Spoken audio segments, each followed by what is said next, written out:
आज मैं आपको एक बाज की जीवन की प्रेरणादायक कहानी सुनाने वाली हूँ। हमको भी जीवन में बाज से सीख लेनी चाहिए। तो चलो शुरू करते हैं। हमारी ज़िंदगी में कई ऐसे पल आते हैं जब हमें परेशानियों का सामना करना पड़ता है। कई लोग तो जीवन संघर्ष कर आगे निकल जाते हैं और कई अपने हालातों से हार मानकर खुद को ज़िंदगी के हवाले कर देते हैं। ऐसे में हमारी ज़िंदगी और हमारा खुद का कोई वजूद नहीं रहता। दुनिया उसी को सलाम करती है जो अपने कलाम खुद लिखते हैं। सिर्फ इंसान ही नहीं, प्रकृति में हर प्राणी के साथ ही ऐसा होता है। तो एक बाज की कहानी के माध्यम से हम इसको जानेंगे और इससे सीख लेंगे। आप लोगों ने अक्सर बाज के बारे में तो सुना ही होगा। बाज एक ऐसा पक्षी है जो अपनी नज़र व हौसले के लिए जगत प्रसिद्ध है। लेकिन अगर उसकी ज़िंदगी को देखा जाए तो उसके जीवन में भी एक ऐसा पड़ाव आता है जब उसे जीवन को जीने के लिए कठोर फैसले लेने पड़ते हैं। बाज की उम्र 70 साल होती है, लेकिन ज़िंदगी के इस मुकाम को तय करने के लिए उसे एक मुश्किल फ़ैसला लेना पड़ता है। इसके पंजे 40 वर्ष तक सही ढंग से काम करते हैं।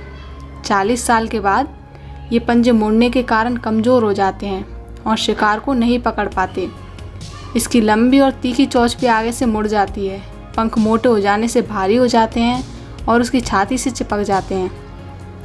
इससे उसे उड़ान भरने में बहुत दिक्कत होती है। ऐसे समय में बाज के पास दो ही रास्ते रह जाते हैं, या तो जीवन त्याग दे या फिर बदलाव के लिए एक दर्दनाक प्रक्रिया से गुजरे जिसका समय 5 महीने होता है।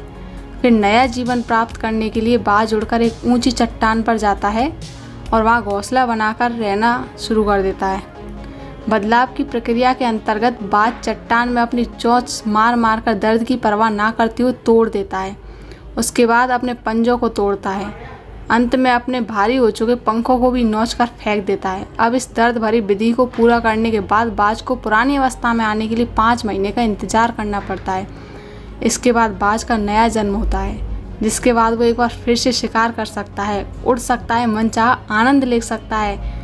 आगे के 30 साल उसे इन कष्टों के बाद ही मिलते हैं। इसी तरह एक सफल इंसान भी एक बदलाव से ही आगे बढ़ता है। उस बदलाव के कारण उसकी आलोचना होती है, उसे गलत भी कहा जाता है, लेकिन वो इंसान अपनी मंजिल की ओर बढ़ जाता है। जिस तरह बाज एकांत में खुद को बदलता है, उसे कोई फ़र्क नहीं पड़ता कि कोई क्या कहेगा। उसी प्रकार हमें भी एकचित होकर ईमानदारी से मेहनत करनी चाहिए और नकारात्मक चीज़ों से सदा दूर रहना चाहिए। एक बाज हमें जीवन में बहुत कुछ सिखाता है और हमें भी इससे सीखना चाहिए। यदि आपको कहानियाँ सुनना पसंद है तो इस चैनल को सब्सक्राइब ज़रूर करें और बेल आइकन को प्रेस करें ताकि जब भी मैं नई कहानी डालूँ तो आपको नोटिफिकेशन मिल जाए। और इस कहानी को अपने फ्रेंड्स के साथ शेयर करें। यदि वीडियो पसंद आई हो तो वीडियो को लाइक करें। मेरा इंस्टाग्राम और फेसबुक का लिंक डिस्क्रिप्शन में दिया है, वहाँ पर भी मैं शॉर्ट वीडियो और अपलोड करती रहती हूँ। Thanks for watching.